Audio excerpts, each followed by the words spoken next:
Hello from CNN London. I'm Monita Rajpal. This is World Report. UN aid has arrived for Kyrgyzstan's refugees. The UN confirms its first humanitarian flight has touched down in neighboring Uzbekistan. There are 200,000 ethnic Uzbeks in need of immediate assistance. Sporadic gunfire was heard once again today in the city of Osh. We want to get the very latest on the situation in the danger zone. CNN's senior international correspondent Nick Robertson shows us what it took to get there.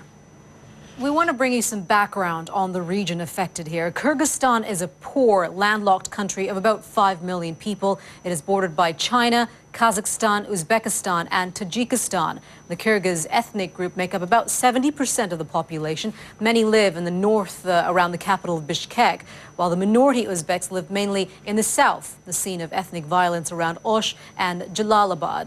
The former Soviet Republic holds strategic military value to both the U.S. and Russia. Both countries have key air bases near Kyrgyzstan's capital.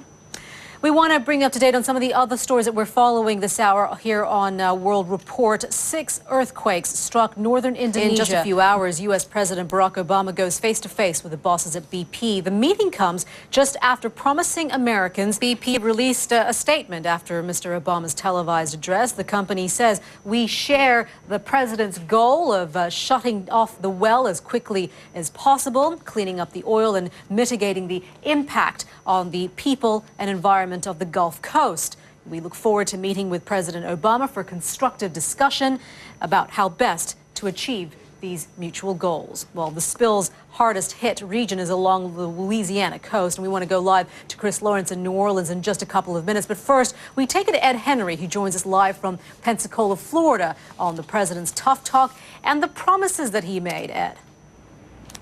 That's right, Monita. The president was here in Pensacola. The second round of play gets started today at the World Cup. 14 matches have already been played, and only 23 goals have been scored. That is the lowest of any 32-team World Cup at this stage. Coming up today, 2 Group H matches. All right, that Sparks will warm me up a little bit more. Alex Thomas there in Johannesburg. Thank you very much for that. Of course, it's been quite cold in South Africa, as it is winter there. But the last few days haven't been quite as sunny in South Africa as we just saw there today, as you can see from these chilly-looking pictures. Back to you. Maury, thank you very much for that. Before we go, British Princes William and Harry have paid a royal visit to a 2.5-meter snake.